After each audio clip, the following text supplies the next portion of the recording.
Yashodanandana Vrindanarandana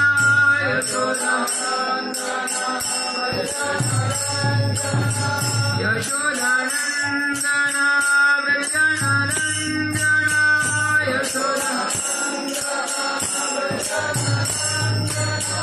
Yamuna Tira Vanachari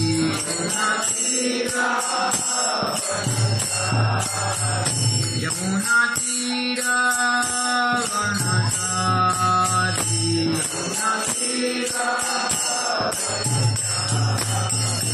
Jaya Radha Madhava Kunja Vihari Jaya Radha Madhava Jaya Govinda Vallabha Girivaradhari Jaya Govinda Vallabha Jaya Govinda Vallabha Girivaradhari Jaya Govinda Vallabha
Hare Krishna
संकीर्तन की जय। श्री श्री राधा गोपाल की जय। श्री श्री राधा मुरलीधर की जय। श्री श्री गौर निताय की जय।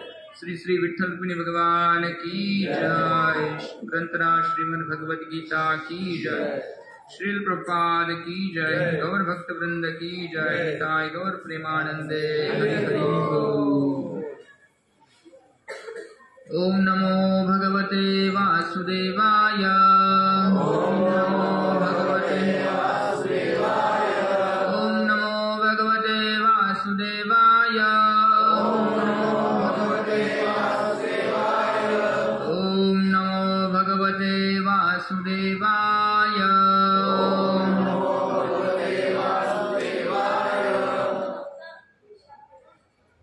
श्रीमद् भगवद गीता अध्याय क्रमांक 18 श्लोक क्रमांक 65 सर्वांनी म्हणण्याचा प्रयत्न करा।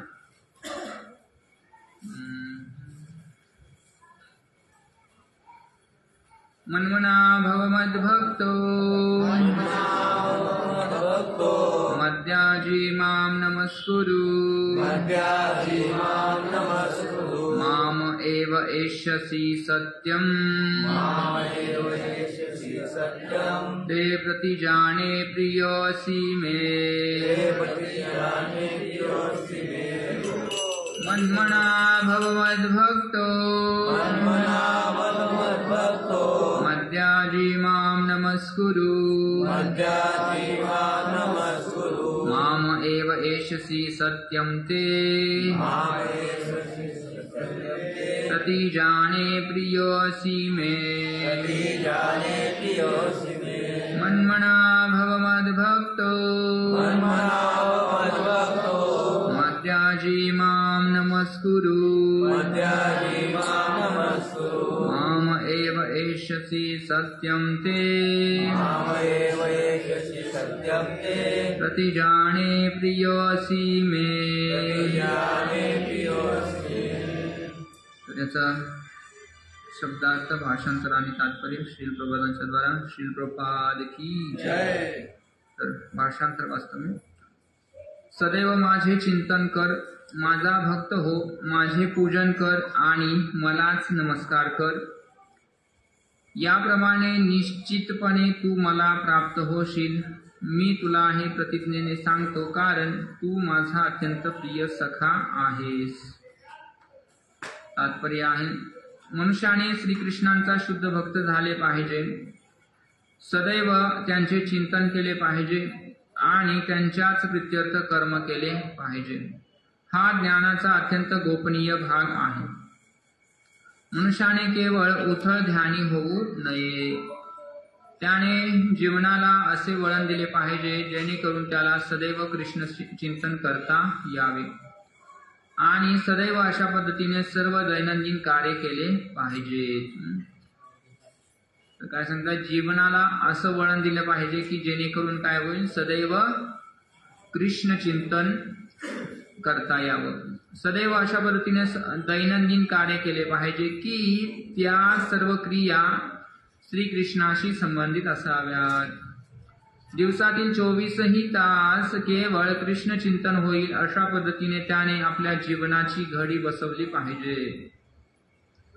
भगवंत प्रतिज्ञेने या ठिकाणी सांगतात की जो कोणी अशा विशुद्ध कृष्ण भावनेमध्ये आहे तो निश्चितपणे कृष्ण लोकाची प्राप्ती करू शकेल। कृष्ण लोकामध्ये त्याला श्रीकृष्णांचे प्रत्यक्ष सानिध्य प्राप्त होते। भगवंतांनी अर्जुनाला हे परमगुह्य ज्ञान सांगितले, कारण अर्जुन हा त्यांचा प्रिय सखा आहे। जो कोणी अर्जुनाच्या मार्गाचे अनुसरण करतो तो श्रीकृष्णांचा प्रिय सखा होऊ शकतो आणि अर्जुनाप्रमाणेच त्यालाही पूर्णत्व प्राप्त होऊ शकते। हे शब्द ठामपणे दर्शवतात की मनुष्याने द्विभुज वेणुधारी श्यामसुंदर आणि केसांमध्ये मयूरपिच्छ धारण केलेल्या श्रीकृष्ण रूपावर ध्यान केंद्रित केले पाहिजे। श्रीकृष्ण रूपाचे वर्णन ब्रह्मसंहिता तसेच इतर वैदिक शास्त्रांमध्ये आढळते। मनुष्याने भगवंतांच्या श्रीकृष्ण या आदी रूपावर मनाला एकाग्र करावे। भगवंतांच्या अन्य रूपावरही ध्यान भटकू देऊ नये। भगवंतांची विष्णू, नारायण, राम, वराह आदी अनेक रूपे आहेत, परंतु भक्ताने अर्जुनासमोर उपस्थित असलेल्या रूपावरच आपले मन केंद्रित करावे। श्रीकृष्णांच्या रूपावर मनाला केंद्रित करणे हे ज्ञानाचे परमगोपनीय सार आहे आणि हेच ज्ञान श्रीकृष्णांनी अर्जुनाला प्रकट केले आहे, कारण अर्जुन हा श्रीकृष्णाचा प्रिय सखा आहे। ओम ज्ञानतिमिरान्धस्य ज्ञानाञ्जनशलाकया चक्षुरुन्मीलितं येन तस्मै श्रीगुरवे नमः। श्रीचैतन्यमनोभीष्टं स्थापितं येन भूतले स्वयं रूप कदा मह्यं ददाति स्वपदान्तिकम्। वन्दे अहं श्रीगुरुं श्रीयुतपदकमलं श्रीगुरुन् वैष्णवांश्च श्रीरूपं साग्रजातं सहगण रघुनाथान्वितं तं सजीवं साद्वैतं सावधूतं परिजनसहितं कृष्णचैतन्यदेवं श्रीराधा कृष्णपादान् सहगण ललिता श्रीविशाखान्वितांश्च। नमो विष्णुपादाय कृष्णप्रेष्ठाय भूतले श्रीमते भक्तिवेदान्त स्वामिनिति नामिने। नमस्ते सारस्वते देवे गौरवाणी प्रचारिणे निर्विशेष शून्यवादी पाश्चात्यदेशतारिणे। नमो महावदन्याय कृष्णप्रेमप्रदायते कृष्णाय कृष्णचैतन्य नाम्ने गौरत्विषे नमः। हे कृष्ण करुणा सिन्धो दीनबन्धो जगत्पते गोपेश गोपिका कान्त राधाकान्त नमोऽस्तुते। तप्तकाञ्चन गौराङ्गी राधे वृन्दावनेश्वरि वृषभानुसुते देवी प्रणमामि हरिप्रिये। वाञ्छाकल्पतरुभ्यश्च कृपा सिन्धुभ्यैव च पतितानां पावनेभ्यो वैष्णवेभ्यो नमो नमः। जय श्री कृष्ण चैतन्य प्रभु नित्यानंद श्री अद्वैत गदाधर श्रीवासादि गौर भक्त वृंद। हरे कृष्णा कृष्णा कृष्णा हरे हरे हरे राम राम राम हरे हरे. हरे कृष्ण. सर्वांचं हार्दिक स्वागत आहे आपल्या साप्ताहिक रविवारी सत्संग कार्यक्रमामध्ये. तर या ठिकाणी भगवद्गीतेच्या 18व्या अध्यायाचा हा 65वा श्लोक आहे. तर भगवंत अर्जुनाला सांगत आहेत काय कर, मनमना भव मद्भक्तो मद्याजी माम नमस्कुरु. तर मनामध्ये सदैव काय कर, माझं चिंतन कर, भगवंत सांगत आहेत. तर सगळ्यात महत्वपूर्ण गोष्ट, भगवंतांनी हा श्लोक 2 वेळा याचं उच्चारण केलेलं आहे. पहा, 9व्या अध्यायामध्ये सुद्धा हा श्लोक येतो आणि पुन्हा या 18व्या अध्यायामध्ये सुद्धा हा श्लोक आलेला आहे. तर मन मना भाऊ मद भक्तो भगवंत म्हणत आहेत. तर आपण भगवंतांचं भक्त तेव्हाच होणार जेव्हा काय करणार, आपण भगवंतांचं चिंतन करणार. जोपर्यंत भगवंतांचं चिंतन होत नाहीये तोपर्यंत भक्त होण्याचा प्रश्नच येत नाही. तर म्हणून काय केलं पाहिजे, भगवंतांचं चिंतन करणं आवश्यक आहे. आणि चिंतन करण्याचं विधी काय आहे, कृष्णा हरे कृष्णा कृष्णा कृष्णा हरे हरे हरे राम राम राम हरे हरे. तर अशा पद्धतीनं जो भगवंतांच्या नावाचं उच्चारण करत आहे तो खऱ्या अर्थानं काय करत आहे, भगवंतांचं चिंतन करत आहे आणि तोच भगवंतांचा भक्त आहे. खरं तर आपले आचार्य भक्तिसिद्धांत सरस्वती ठाकूर सुद्धा सांगतात की खऱ्या अर्थानं भगवंतांचे तेच भक्त आहेत जे भगवंतांच्या नावाचा जप करतात. कारण की सर्व शास्त्रांमध्ये हेच सांगितलेलं आहे. आपल्या परंपरेमधले आचार्य असतील किंवा आपण पाहू शकतो आपल्या महाराष्ट्रामध्ये अनेक मोठमोठे महान संत होऊन गेले. तुकाराम महाराज असतील, संत एकनाथ महाराज आहेत, संत ज्ञानेश्वर आहेत, संत नामदेव महाराज आहेत. तर या सर्वांनी सुद्धा काय सांगितलेलं आहे, नाम महिमा सांगितलेला आहे. ज्ञानेश्वर महाराज किंवा तुकाराम महाराज काय सांगतात, नामसंकीर्तन साधन पै सोपे, जळतील पापे जन्मांतरीची, न लगती सायास जावे वनांतरा, सुखे येतो घरा नारायण. तर नाम संकीर्तन जे आहे ते सगळ्यात सोपा विधी आहे आणि याच्यासाठी विशेष कष्ट नाहीत. काय म्हणतात, न लगती सायास जावे वनांतरा, वनामध्ये जाण्याचे कष्ट लागत नाहीत. सुखे येतो घरा, भगवंत आपल्या घरी आपल्याला प्राप्त होतात. केव्हा, जेव्हा आपण भगवंतांचं नाम घेतो.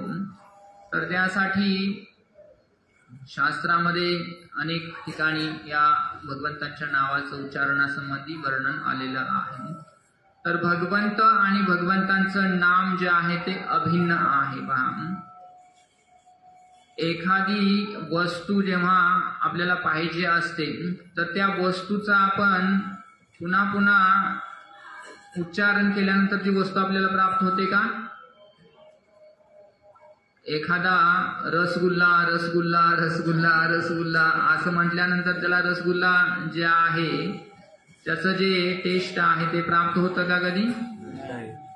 त्याला रसगुल्ल्याची चव जर चाखायची असेल तर केव्हा तो चव चाखू शकतो? जेव्हा तो प्रत्यक्षामध्ये रसगुल्ला खाणार, जिभेवरती ठेवणार, तेव्हा त्याला रसगुल्ल्याचं जे आस्वादन आहे ते होऊ शकतं. परंतु भगवंतांच्या नावाच्या बाबतीमध्ये तसं नाहीये. भगवंतांचं नाव घेतल्याबरोबर भगवंत त्या ठिकाणी उपस्थित होतात. तर भगवंतांच्या नावामध्ये आणि भगवंतांमध्ये काय फरक आहे का? नाम चिंतामणी कृष्ण चैतन्य रस विग्रह पूर्ण शुद्ध नित्य मुक्त अभिन्नत्वात नाम नामिनो. तर नाम जे आहे पूर्ण शुद्ध आणि नित्य मुक्त आहे आणि भगवंत आणि भगवंतांचं नाव एकच आहे. अभिन्नत्वात, त्याच्यामध्ये भिन्नता नाही.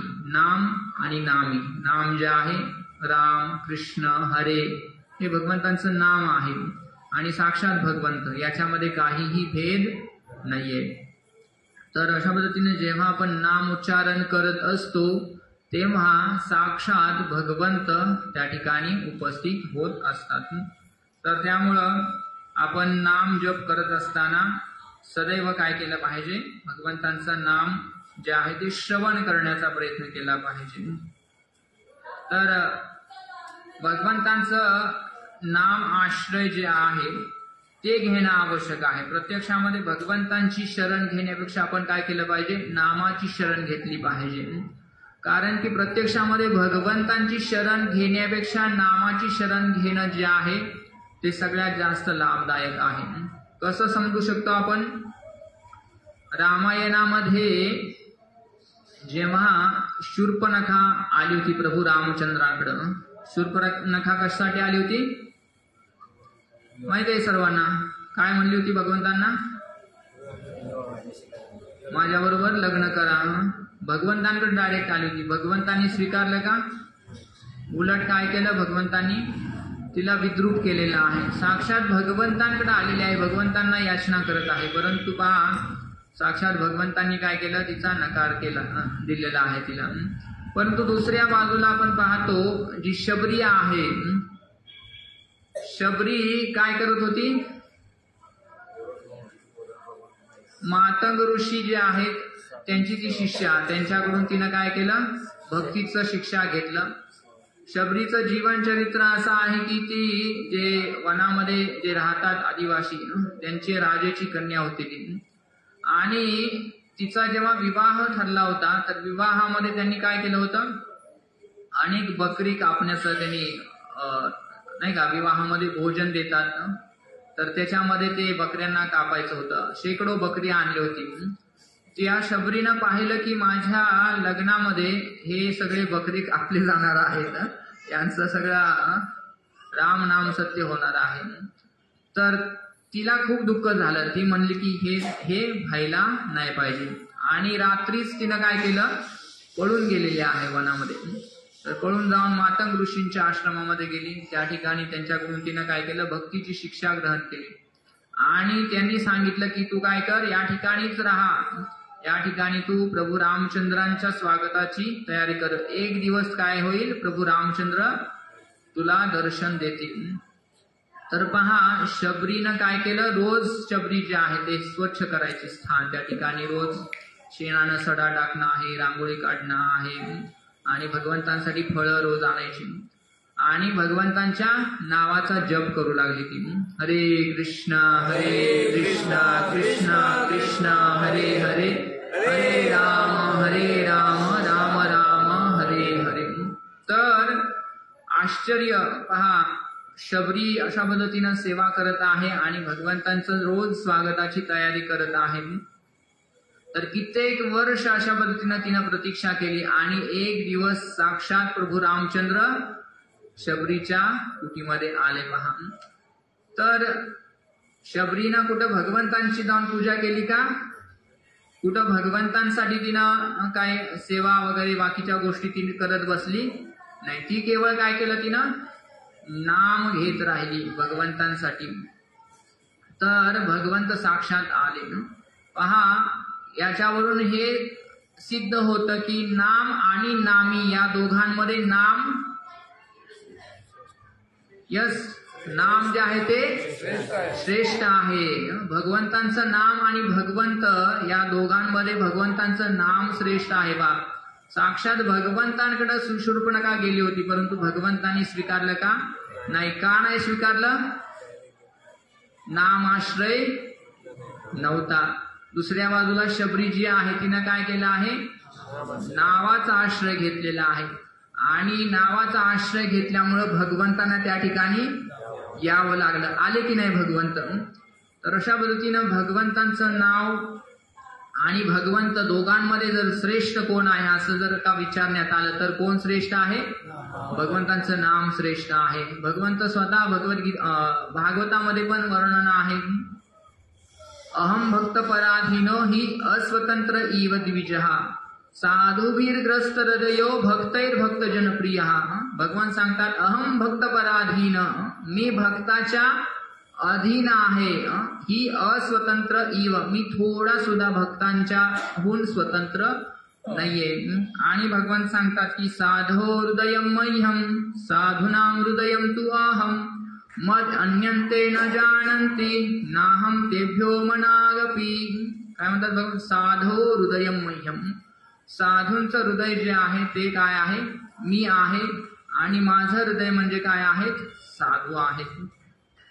साधूंच्या हृदयामध्ये मी वास करतो आणि माझ्या हृदयामध्ये साधू वास करतात. पहा, अशा पद्धतीनं जे भगवंतांचं सदैव नाम आश्रय घेतात अशा वैष्णवांच्या हृदयामध्ये भगवंतांचा निवास आहे. आणि भगवंत जे आहेत ते अशा साधूंच्या हृदयामध्ये राहतात. तर त्यामुळं नाम आश्रय घेणं खूप आवश्यक आहे. पतंग माहिती आहे आपल्याला? पतंग, पतंगामध्ये काय काय असतं? दोरी असते, एक धागा असतो आणि वरती पतंग असतो, बरोबर की नाही? तर पतंग जो आहे त्याची तुलना कशाशी केलेली आहे?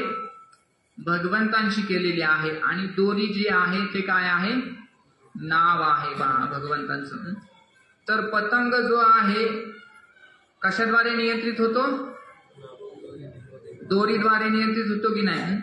जसं दोरी, पतंग जो आहे, दोरी जसं आपण मोकळी सोडतो तसं पतंग वरती जातो. आणि दोरी जसं आपण खेचतो तसं पतंग काय होतो? जवळ येतो. तर अशा पद्धतीनं भगवंतांचं नाम जे आहे ते रशीप्रमाणे आहे. त्या पहा, तर जसं आपण भगवंतांचं नाव घेऊ तसं काय होणार? पतंग रूपी भगवंत आपल्या नियंत्रणामध्ये येतात भगवंत. तर भगवंतांना जर का आपल्याला नियंत्रणात ठेवायचं असेल किंवा भगवंतांना आपल्याला प्राप्त करायचं असेल तर सरळ उपाय काय आहे? भगवंतांचं नाम घेणं.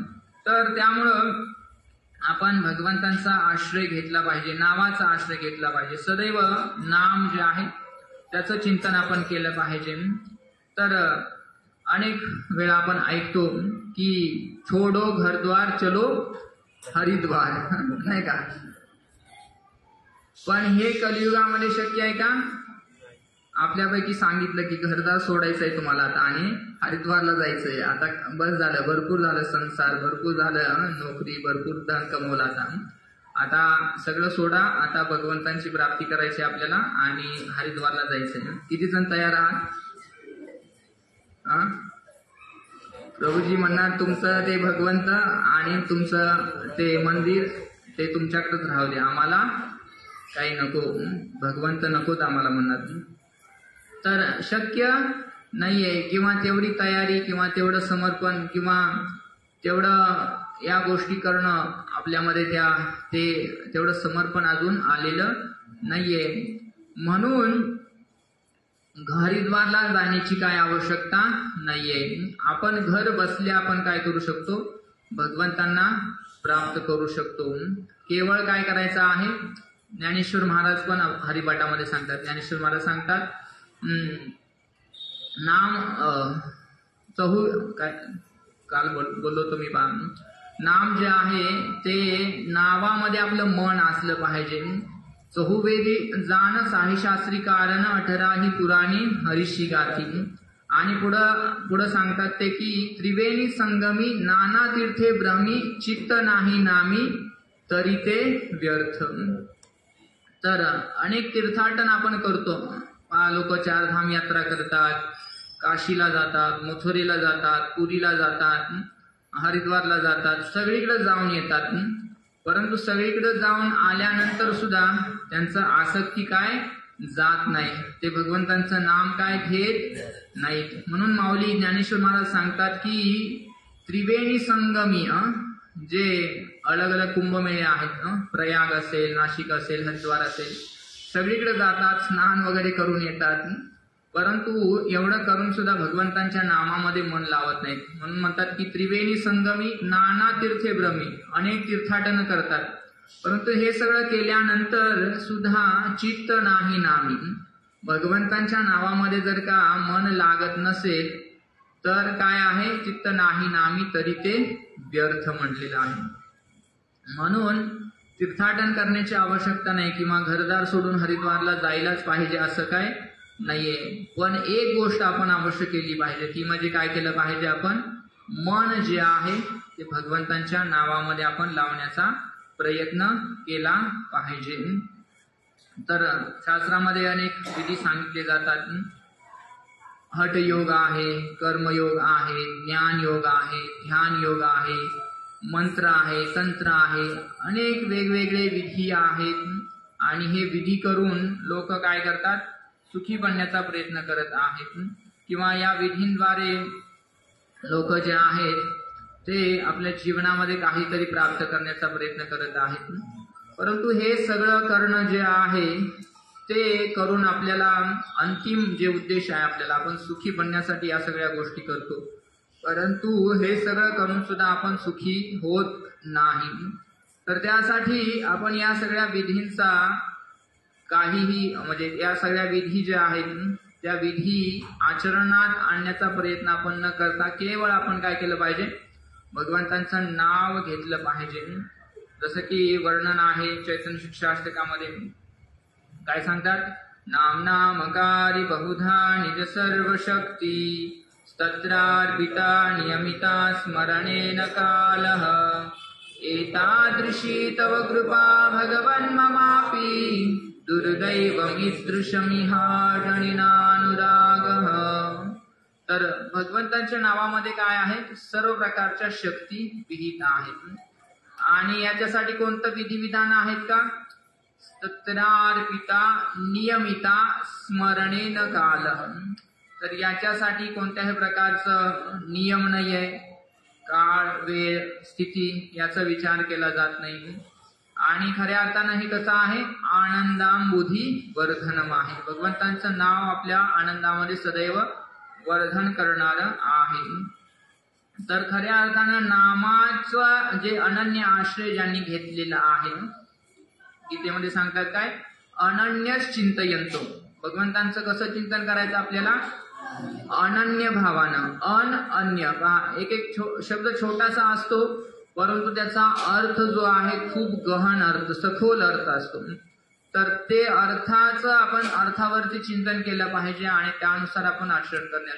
तर छोटासा शब्द आहे अन्य, अनन्यच चिंतयंतो भगवंतांनी सांगितलं.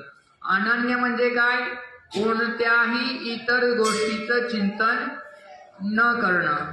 आणि केवळ कोणाचं चिंतन करायचंय, भगवंतांचं. मग अनन्य चिंतन जेव्हा केलं जातं तेव्हा सुद्धा भगवंत येतात. उदाहरण आहे कोणाचं, पहा अनेक उदाहरणं आहेत. द्रौपदीसाठी भगवंत आले, बरोबर की नाही. आणखी कोण, मीराबाई, कुंडलिका आहेत. आणखी माताजी कोण म्हणले, ध्रुव महाराज आहेत. तर अशा पद्धतीनं अनन्य चिंतन ज्यांनी केलं त्यांच्यासाठी भगवंत आले की नाही. जटायू आहे, जटायू जो आहे त्याची स्थिती काय होती पहा. एका बाजूला रावण होता, सर्व प्रकारे दष्टपुष्ट शक्तिशाली रावण आहे, त्याच्याकडं विमान आहे, शस्त्र आहेत, शक्तिशाली रावण. आणि दुसऱ्या बाजूला जटायू काय आहे, एक पशु आहे. पशु असून सुद्धा त्यानं काय केलं, सीता मातेला वाचवण्यासाठी रावणाबरोबर युद्ध त्यानं केलेलं आहे पहा. आणि त्या ठिकाणी युद्धामध्ये काय झालं, जटायूचा पराभव झालेला आहे. जटायूचं पंख जे आहे ते रावणानं छाटले. तर त्या ठिकाणी जटायूसाठी भगवंत त्या ठिकाणी आले की नाही भगवंत. तर कोण म्हणते की जटायूनं काय केलं पाहिजे होतं, भगवंतांना बोलवण्याचा प्रयत्न केला पाहिजे होता की भगवंता या ठिकाणी रावण सीतामातेला घेऊन जात आहेत, तुम्ही लवकर या. परंतु असं सांगतात की जर का जटायूनं भगवंतांना बोलवण्याचा प्रयत्न केला असता आणि त्या रावणापासून सीतामातेला वाचवण्याचा जर प्रयत्न केला नसता तर काय झालं असतं, भगवंतांचं भक्ती जे आहे त्या भक्तीचं नाक कापलं गेलं असतं म्हणे. कारण की भगवंतांचे जे भक्त आहेत ते कधीही भगवंतांकडे जाण्याचा प्रयत्न करत नाहीये. भक्त जे आहे ते सदैव काय करतात, भगवंतांच्या प्रसन्नतेसाठी कार्य करतात. भक्त भगवंतांना कधीही मदत मागत नाही. तर त्या ठिकाणी जटायूनं काय केलं, भगवंतांना मदत करण्याचा प्रयत्न केला आणि परिणाम काय झाला, भगवंत त्या ठिकाणी आले की नाही भगवंत. तर अशा पद्धतीनं भगवंतांच्या प्रसन्नतेसाठी जेव्हा आपण कार्य करतो तर साक्षात भगवंत त्या ठिकाणी येतात. तर जटायूनं काय केलं, सीता मातेला वाचवण्याचा प्रयत्न केला. तर त्या ठिकाणी भगवंत स्वतःहून, जटायूनं बोलवलं का भगवंताला, जटायूनं नाही बोलवलं, परंतु भगवंत त्या ठिकाणी आले. आणि अशा पद्धतीनं हे भक्तीचा महिमा आहे. पण अनेक लोक भगवंतांना बोलवण्याचा प्रयत्न करतात, परंतु त्याच्यामध्ये काय असतो, त्यांचा स्वार्थ असतो. जटायूचा कोणताही स्वार्थ नव्हता आणि त्या ठिकाणी स्वतः भगवंत येतात. तर या ठिकाणी सांगतात की भक्ती जी आहे आणि दुसरे मार्ग जे आहेत यांची तुलना करण्यात आलेली आहे. भक्ती कशी आहे आणि इतर मार्ग, कर्मयोग असेल, ज्ञानयोग असेल किंवा ध्यान योग असेल. तर माकड माहिती आहे आपल्याला, माकड जे आहे त्याचे जे पिल्ला असतात पहा, तर पिल्ल जे आहेत त्यांचं संरक्षण कोण करत असतं किंवा त्यांना ते जे आहेत कशा पद्धतीनं त्यांचं जीवन असतं. माकडाची पिल्ल जे आहेत ते काय करतात, आपल्या आईच्या पोटाला पकडून ठेवलं जातं, म्हणजे पकडून ते स्वतःला वाचवतात सदैव. तर या स्थितीमध्ये माकड जे आहे, जे त्याची आई जी आहे ती कधी त्याला धरून ठेवते का, नाही, ते पिल्लांना धरून ठेवावं लागतं. म्हणजे पिल्ल स्वतः आईच्या पोटाला धरून सदैव राहतात आणि त्या ठिकाणी त्यांना स्वतःचं संरक्षण स्वतःच करावं लागतं पहा. तर इतर मार्ग जे आहेत ते असे आहेत. इतर मार्गामध्ये कर्मयोग आहे, ज्ञानयोग आहे, ध्यानयोग आहे. या मार्गामध्ये त्या भक्ताला स्वतःचं संरक्षण स्वतः करावं लागतं. त्या ठिकाणी भगवंत त्यांचं संरक्षण करत नाही. परंतु भक्ती मार्ग कसा आहे, भक्ती मार्ग जे आहे ते मांजराप्रमाणे आहे पहा. मांजर माहिती आहे, मांजर काय करतं, कधी पाहिले, मांजर जे आहे, मांजरीची पिल्ल जे आहेत ते कधी स्वतःचं संरक्षण करण्याचा प्रयत्न करतात का. मांजर जे आहे ते सदैव काय करते, आपल्या पिल्लांना आपल्या मुखामध्ये घेऊन सुरक्षित ठिकाणी घेऊन जाते आणि अशा पद्धतीनं सदैव संरक्षण प्रदान करत असते. तर कोणत्याही प्रकारचं जे इजा आहे त्यांना पोहोचू देत नाही. तर भक्तीचा मार्ग अशा पद्धतीनं आहे. भगवंत काय करतात, भक्ताला सर्व परिस्थितीमध्ये संरक्षण प्रदान करतात. तर म्हणून आपण काय केलं पाहिजे, भक्ती करण्याचा प्रयत्न केला पाहिजे. इतर मार्ग जे आहेत आणि इतर मार्गामध्ये जे ज्ञान योग आहे किंवा जे ध्यान योग आहे, हठ योग आहे, या मार्गामध्ये समस्या ही आहे की उदाहरण दिलं जातं की ज्या पद्धतीनं वनामध्ये आग लागते, वनामध्ये आग लागल्यानंतर काय होतं, वनामधलं संपूर्ण जे वृक्ष आहेत, वेली आहेत, लता आहेत, सगळं काय होतं, जळून भस्मसात होतं पहा. पण आग लागल्यानंतर सगळं नष्ट झालं, परंतु पाऊस पडल्यानंतर काय होतं, पुन्हा सगळं पालवी फुटते की नाही ना, किंवा गवत जे आहे ते पुन्हा उगवून येतं. तर भक्तियोग आणि इतर जे कार्य आहेत, कर्मयोग असेल किंवा ज्ञानयोग, ध्यानयोग, ज्ञानयोग ध्यान योगामध्ये काय होतं, जरी त्याद्वारे सर्व प्रकारची पाप नष्ट झाली तरी जेव्हा अनुकूल वातावरण तयार होतं तेव्हा काय होतं, सर्व प्रकारची पाप पुन्हा उदयाला येतात. ज्या पद्धतीने पाऊस पडल्यावरती काय होतं, सर्व गवत जे आहे किंवा बीज जे आहेत पुन्हा अंकुरित होतात. तर त्या केसमध्ये काय होत आहे की अग्नीद्वारे सर्व नष्ट झालं तरी बीज जी आहेत ती राहतात. बरोबर पाहिले ना आपण, जरी अग्नीमध्ये सगळं जळून गेलेलं असतं परंतु पाऊस पडल्या पुन्हा फुटून येते ना, बरोबर ना, वनामध्ये पुन्हा हिरवळ होती की नाही. तर काय होत आहे, बीज नष्ट होत नाही, बीज जी आहेत तशीच राहतात आणि अनुकूल स्थिती निर्माण झाली की पुन्हा ते अंकुरित होतात आणि पुन्हा प्रकट होतात.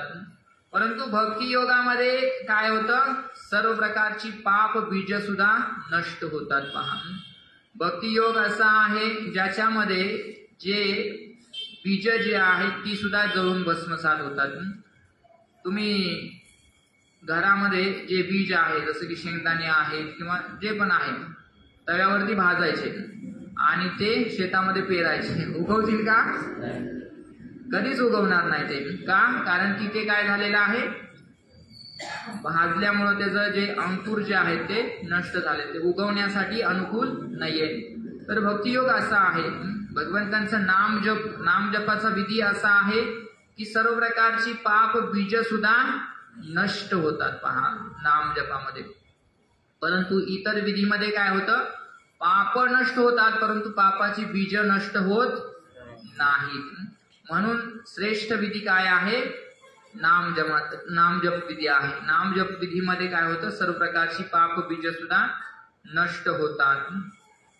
तर प्रभू रामचंद्रांचं किंवा भगवंतांचं नाव जे आहे ते पहा किती शक्तिशाली आहे. भगवंतांचं नाव आणि भगवंतांनी प्रभू रामचंद्रांनी काय केलं, समुद्रावरती सेतू बांधून काय केलं, समुद्र पार केलेला आहे. आणि त्याच्याबरोबर काय झालं, सर्व माकडांनी जे आहे ते पण सेतू पार केलेला आहे. तर भगवंत स्वतः काय करत आहेत, सेतू बांधत आहेत आणि समुद्र पार करत आहेत. परंतु भगवंत जे आहेत त्यांना स्वतःला सेतू बांधावा लागलेला आहे. पण भगवंतांचे जे भक्त आहेत ते केवळ नाम जप करून काय करू शकतात, भवसागर पार करू शकतात. भागवतामध्ये वर्णन आहे, भवांबुधीर वत्स पदम परम पदम पदम पदम यत विपदाम न तेषाम. तर भगवंतांचं केवळ नाव घेऊन जो भवसागर आहे तो भवांबुधीर वत्स पदम. वत्स म्हणजे काय, वत्स गाईचा बछडा. गाईचा बछडा जे आहे त्याच्या खुरामध्ये जेवढं पाणी साठतं, गाईचं खूर माहिती आहे ना, तर गाईचं जे खूर आहे त्या खुरामध्ये जेवढं पाणी साठतं तेवढा भवसागर होतो मनुष्यासाठी जेव्हा तो भगवंतांच्या नावाचा आश्रय घेतो. तर पहा, भगवंत स्वतः दाखवून देत आहेत, मला यद्यपि समुद्र पार करण्यासाठी सेतू बांधावा लागला, परंतु तुम्ही जर माझ्या नावाचा आश्रय घेतला तर तुम्हाला अशा पद्धतीनं हे समुद्र पार जो आहे तो केवळ केवढा होईल, गाईच्या वासराच्या खुरामध्ये जेवढं पाणी साठतं तेवढा तुम्हाला भवसागर होईल आणि मग आपण सहजपणे काय करू शकतो, त्याला ओलांडून पार करू शकतो. तर भगवंत जे आहेत दाखवत आहेत, रामलीलेमध्ये आपण पाहू शकतो भगवंतांनी अनेक लीला केलेल्या आहेत आणि अनेक लीला ज्या आहेत ते करत असताना भगवंतांनी त्या ठिकाणी अनेक कष्ट पण होत आहेत भगवंतांना. आपण पाहतो अहिल्या आहे, अहिल्याचा भगवंतांनी उद्धार केला. कसा उद्धार केला अहिल्याचा, काय केलं भगवंतांनी, जी अहिल्या होती ती शिळा झाली होती आणि तिला भगवंतांनी काय केलं, आपल्या चरणाचा स्पर्श केला. तर भगवंतांच्या चरणाचा स्पर्श होऊन काय होत आहे, अहिल्याचा उद्धार होत आहे किंवा काही त्या ठिकाणी अनेकांचा भगवंतांनी उद्धार करत आहेत. परंतु भगवंतांनी अशा पद्धतीनं काहींचा उद्धार केला, परंतु भगवंतांचं नाव जे आहे ते काय करत आहे, सगळ्यांचाच उद्धार करत आहे. पहा, लीलेमध्ये भगवंतांनी काहींचा उद्धार केला, परंतु पाहू शकतो भगवंतांचं नाव जे आहे ते आज पण सगळ्यांचा उद्धार करत आहे की नाही. तर आज संपूर्ण जगभरामध्ये लाखो लोक काय करत आहेत, भगवंतांचं नाव घेत आहेत आणि स्वतःचा उद्धार करून घेत आहेत. म्हणून भगवंत आणि पुन्हा या ठिकाणी पण समजू शकतो आपण, भगवंतांचं नाव जे आहे भगवंतांच्या पेक्षा जास्त कृपाळू आहे. भगवंतांच्या पेक्षा विशेष कृपा जे आहे ते भगवंतांच्या नावाद्वारे आपण प्राप्त करू शकतो. तर म्हणून आपण काय केलं पाहिजे, नाम आश्रय घेतला पाहिजे. आणि प्रभू रामचंद्रांचं लीलेमध्ये भगवंतांनी काय केलं, भगवंत जेव्हा जनकपुरीला गेले त्या ठिकाणी भगवंतांनी सीता मातेचं स्वयंवर चालू होतं. तर स्वयंवराची अट काय होती?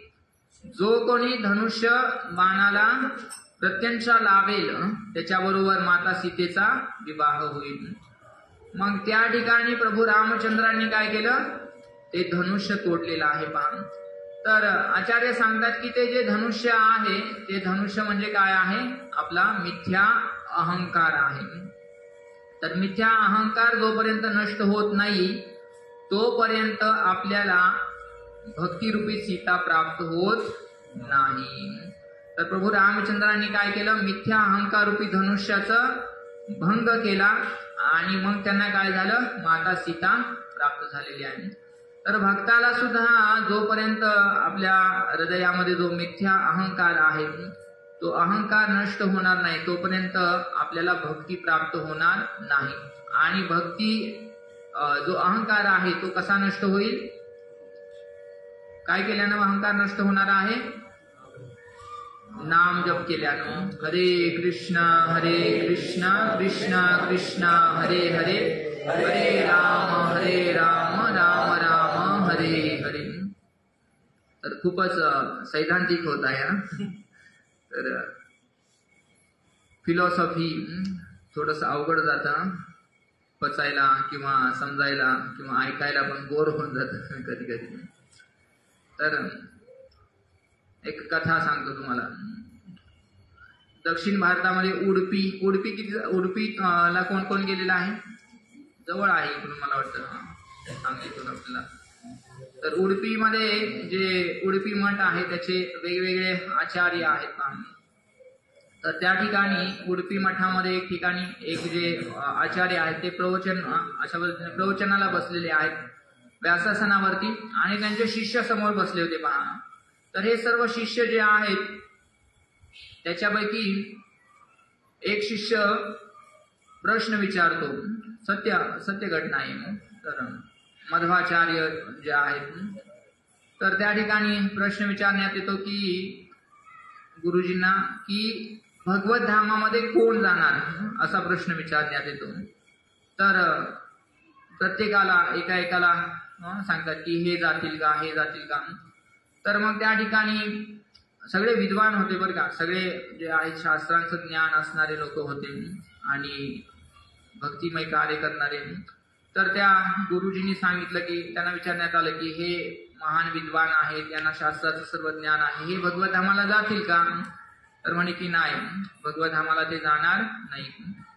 त्याच्यानंतर दुसऱ्यांना दाखवलं. दुसरे जे आहेत शिष्य त्यांच्याबद्दल सांगण्यात आलं म्हणे की हे अशा पद्धतीने यांच्यामध्ये सद्गुण आहेत असं केलेलं आहे त्यांनी आतापर्यंत ते भगवत धामाला जातील का? तर गुरुजी म्हणले की नाही तो सुद्धा भगवंताच्या धामाला जाणार नाही. त्याच्यानंतर तिसरा विचारलं की हा भगवत धामाला जातील का? म्हणे नाही तो सुद्धा भगवंताच्या धामाला जाणार नाही.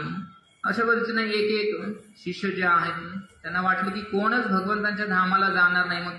मग नक्की जाणार तरी कोण आहे? तर त्यांना थोडं आश्चर्य वाटत आहे. शेवटी त्यांनी त्यांनाच विचारलं की आपण स्वतः भगवंतांच्या धामाला जाणार का? तर म्हणे की मी जर गेला तर मी जाईन. काय म्हणले? मी गेला तर मी जाईन. तर म्हणत आहेत की कोणच जाणार नाही परंतु मी जर गेला तर मी जाईन. तर समजलं का? तर जोपर्यंत मी जात नाही तोपर्यंत भगवंत धामाला आपण जाणार नाही. तर मी काय आहे? आपला अहंकार. तर तुम्ही किती खटाटोप करा पण जोपर्यंत हा आपला अहंकार जाणार नाहीये तोपर्यंत आपण धामाची प्राप्ती करू शकणार नाही. तर साधू ते गुरुजी सांगत आहेत की आपल्यामध्ये कितीही आपण भक्ती केलेली असो परंतु जर का आपण प्रामाणिकपणे भक्ती करत नसेल आपल्या जर का महत्वाकांक्षा असतील इच्छा असतील अहंकार असेल तर अशा पद्धतीने आपलं भक्ती जे आहे ते खरं भक्ती असणार नाही. तर प्रामाणिकपणे जोपर्यंत आपण भक्ती करत नाही तोपर्यंत अहंकार जाणार नाही आणि जोपर्यंत अहंकार जात नाही तोपर्यंत आपण भगवंतांची प्राप्ती करू शकणार नाही. तर हे अहंकार रूपी जर धनुष्य आपल्याला तोडायचं असेल तर काय केलं पाहिजे? आपण भगवंतांच्या नावाचा आश्रय घेणं आवश्यक आहे. तर हे भगवंतांचं नाव जे आहे ते अतिशय लक्षपूर्वक आणि ध्यानपूर्वक आपण करणं आवश्यक आहे. तर भगवंत जे आहे त्यांच्या लीला अतिशय मधुर आणि हृदय द्रवित करणाऱ्या लीला आहेत. परंतु भगवंतांचं नाव सुद्धा त्याच पद्धतीनं कसं आहे, हृदयाचं शुद्धीकरण करणारं आहे. चेतो दर्पण मार्जनम भव महादावाग्नी निर्वापनम श्रेय कैरव चंद्रिका वितरणम विद्यावधू जीवनम. तर भगवंतांचं नाव जे आहे तेवढंच हृदयाचं शुद्धीकरण करणारं आहे. आणि भगवंतांचं नाम आणि इतर विधीमध्ये सांगितलेलं आहे की कशा पद्धतीनं इतर विधी जे आहेत त्याच्यामध्ये अनेक प्रकारच्या त्रुटी होऊ शकतात, बरोबर ना. जसं की भागवतामध्ये पण एक कथा येते 6व्या स्कंदामध्ये, जेव्हा वृत्रासुर आहे, वृत्रासुर नावाचा एक असुर आहे. तर त्या ठिकाणी जो त्वष्टा नावाचा एक देवता आहे त्याच्याकडून मंत्रोच्चारण करण्यामध्ये त्रुटी झाली आणि ते मंत्रोच्चारणामध्ये त्रुटी झाल्यामुळे काय झालं, त्या ठिकाणी इंद्राला मारणारा असुर उत्पन्न करायचा होता त्यांना. परंतु काय झालं, उच्चारणामध्ये त्रुटी झाली आणि इंद्राद्वारे मारला जाणारा असुर, अशा पद्धतीनं त्या ठिकाणी. तर पहा, इतर विधींमध्ये सगळे विधी जेव्हा आपण योग्य पद्धतीनं आणि बरोबर करणार तेव्हाच आपल्याला काय भेटणार आहे, रिझल्ट भेटणार आहे. पण जर का आपण उच्चारण किंवा त्याच्यामध्ये जर त्रुटी केल्या तर काय होतं, त्याचा आपल्याला रिझल्ट भेटत नाही, त्याचं फळ आपल्याला भेटत नाही. मंत्रतच तंत्रतच शीद्रम सर्वम करोति निश्चिद्रम अनुसंकीर्तनम तव.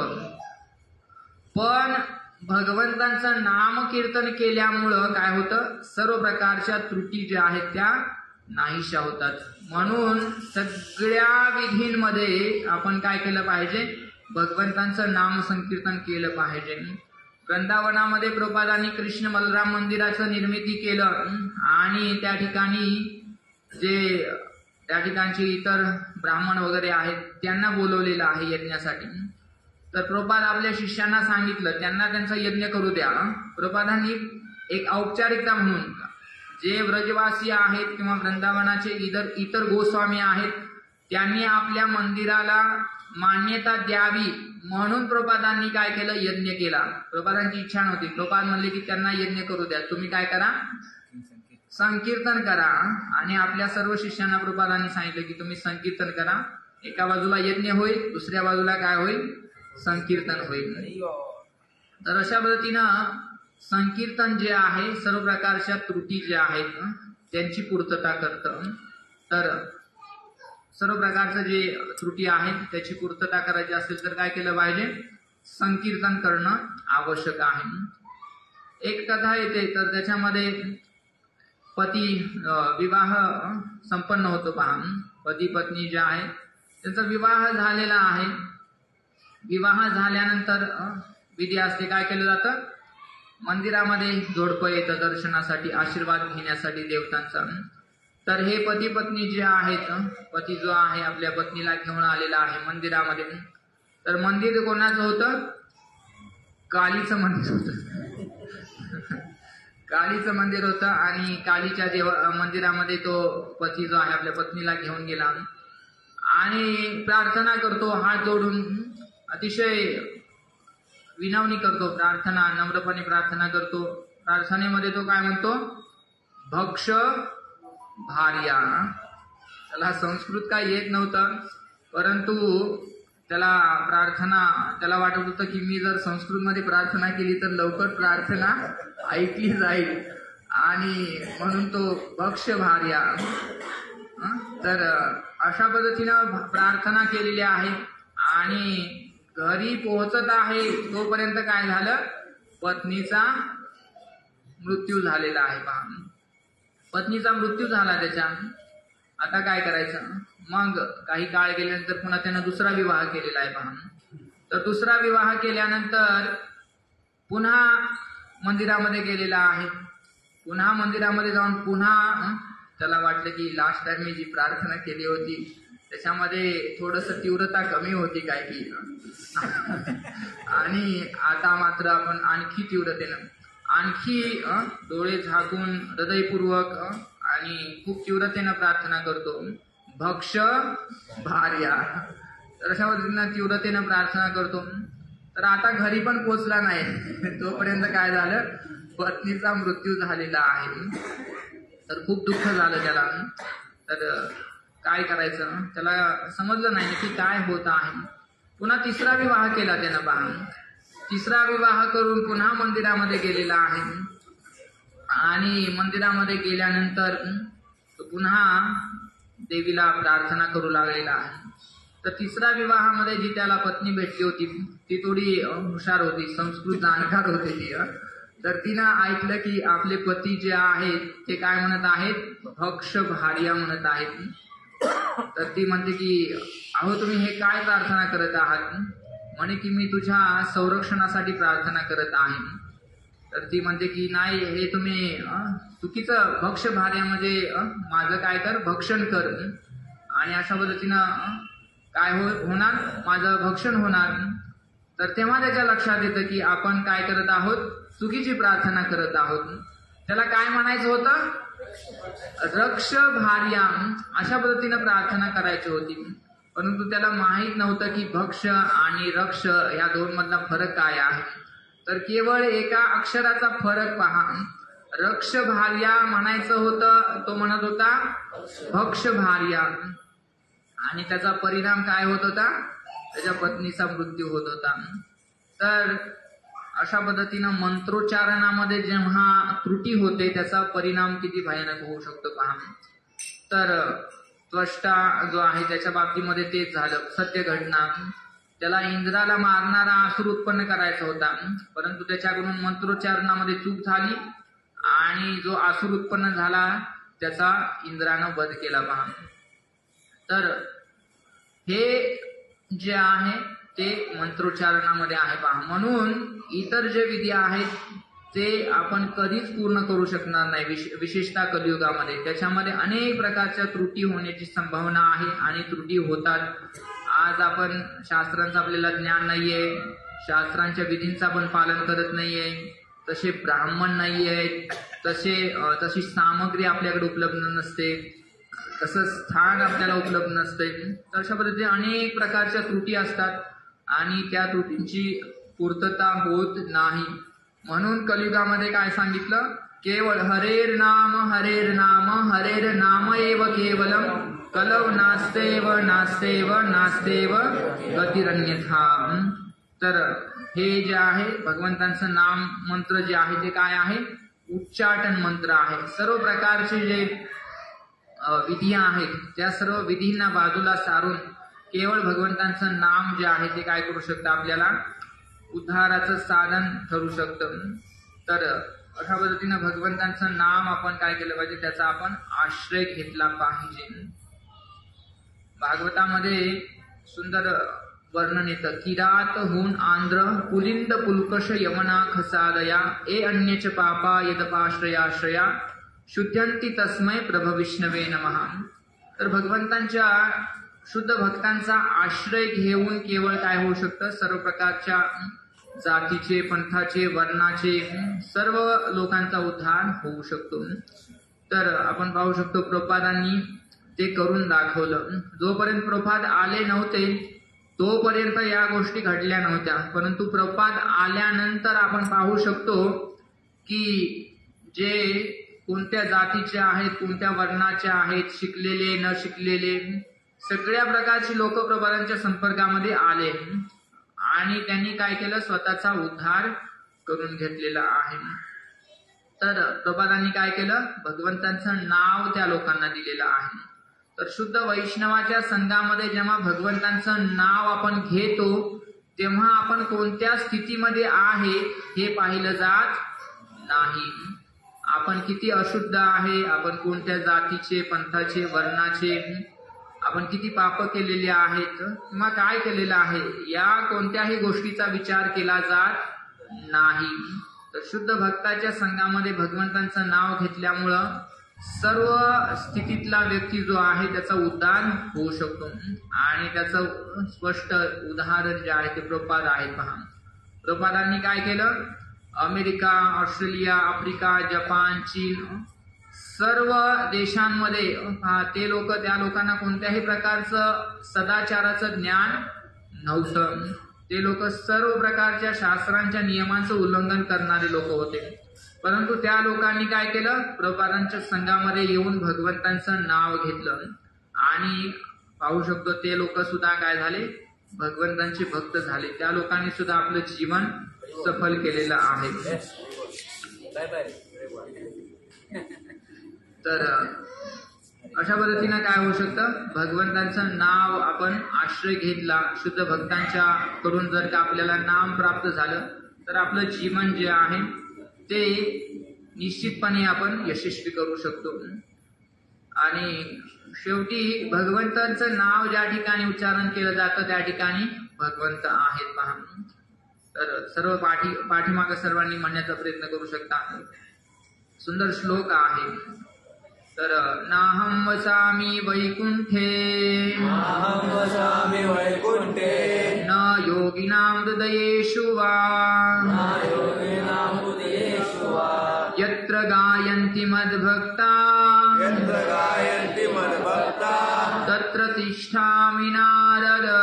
तत्र तिष्ठामि नारद. काय म्हणतात, नाहं वसामि वैकुंठे, मी वैकुंठामध्ये निवास करत नाही. कोण म्हणतोय, भगवंत सांगतायत कुणाला, नारद मुनींना, मी वैकुंठामध्ये राहत नाही म्हणे. नाहं वसामि वैकुंठे न योगिनां हृदयेषु वा, किंवा योग्यांच्या हृदयामध्ये सुद्धा मी राहत नाही. जे ध्यान लावून सदैव भगवंतांचं चिंतन करण्याचा प्रयत्न करतात ते योगी, त्यांच्या पण हृदयामध्ये राहत नाही मी. भगवंत पुढे सांगतात की यत्र गायन्ति मद्भक्ता, ज्या ठिकाणी माझे भक्त माझ्या नावाचं गुणगान करतात किंवा माझ्या लीलांचं गुणगान करतात, तत्र तिष्ठामि नारद, त्या ठिकाणी मी वास करतो, भगवंत म्हणत आहेत. तर त्यामुळं आपण काय केलं पाहिजे, ज्या ठिकाणी भगवंतांचं नावाचं गायन केलं जातं, ज्या ठिकाणी भगवंतांच्या गुणांचं गायन केलं जातं, ज्या ठिकाणी भगवंतांच्या लीलांचं गायन केलं जातं, त्या ठिकाणी भगवंत निश्चित वास करतात. तर अशा पद्धतीनं काय केलं पाहिजे, नाम, रूप, गुण, लीला यांचं आपण गायन केलं पाहिजे. आणि ते खरं काय आहे, मनमना भव मद्भक्तो आहे. तर भगवंत सांगत आहे शेवटी काय की मनमना भव मद्भक्तो मद्याजी माम नमस्कुरु. तर सार हे आहे, निष्कर्ष हा आहे की आपल्याला जर का कलियुगामध्ये भगवंतांची प्राप्ती करायची असेल तर आपल्याला भगवंतांच्या नावाचा आश्रय घेण्याशिवाय इतर कोणताही सरळ विधी नाही. तर हे विधी देण्यासाठी स्वतः भगवंत आले. पहा, 500 वर्षापूर्वी कोण आलं, चैतन्य महाप्रभूंच्या रूपामध्ये स्वतः भगवंत आले आणि भगवंतांनी हा विधी आपल्याला दिलेला आहे. तर आपण अतिशय बुद्धिमान बनण्याचा प्रयत्न करून इतर मार्ग स्वीकारला नाही पाहिजे. तर अशा पद्धतीने जे इतर मार्ग स्वीकारत आहेत ते खऱ्या अर्थानं बुद्धिमान आहेत का, नाहीये. तर म्हणून हरेर नाम हरेर नाम हरेर नामैव केवलम, कलौ नास्तेव नास्तेव नास्तेव गतिर अन्यथा. किंवा भरपूर प्रमाण आहेत शास्त्रामध्ये ऍक्च्युली, त्याच्यावरती प्रमाणांचं नुसतं जर का आपण वर्णन करायचं म्हटलं तर त्याच्यासाठी एक वेगळा क्लास होऊ शकतो. जे महामंत्र आहे त्याच्याबद्दल ब्रह्मवैवर्त पुराणामध्ये सांगितलेलं आहे, हरे कृष्ण कृष्ण कृष्ण हरे हरे, हरे राम राम राम हरे हरे. इति षोडशकं नाम्नां कलिकल्मषनाशनं, नातः परतरोपायः सर्ववेदेषु दृश्यते. तर काय म्हणतात, इति षोडशकं नाम्नां, हे 16 नाम असलेलं मंत्र जो आहे, इति षोडशकं नाम्नां कली कल्मषनाशनम, कलियुगाची सर्व प्रकारची जी कल्मष आहेत त्यांचा नाश करण्याचं जे सामर्थ्य आहे ते या महामंत्रामध्ये आहे किंवा या नामामध्ये आहे. आणि पुढे सांगतात नात परतरोपाय सर्व वेदेषु दृश्यते. याच्यापेक्षा श्रेष्ठ उपाय सर्व वेदांमध्ये सुद्धा कुठं त्याचं वर्णन नाहीये. तर अशा पद्धतीनं हे जे महामंत्र आहे त्याचं आपण काय केलं पाहिजे, सदैव चिंतन केलं पाहिजे, त्याचा आपण जप केला पाहिजे. त्याचा जप करून आपण भगवंतांना प्रसन्न करण्याचा, स्वतःला शुद्ध करण्याचा आपण प्रयत्न केला पाहिजे.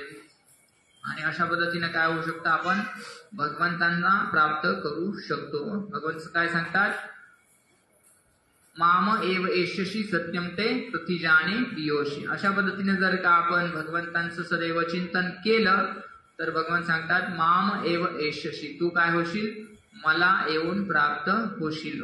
सत्यम ते, मी तुला सत्य सांगत आहे.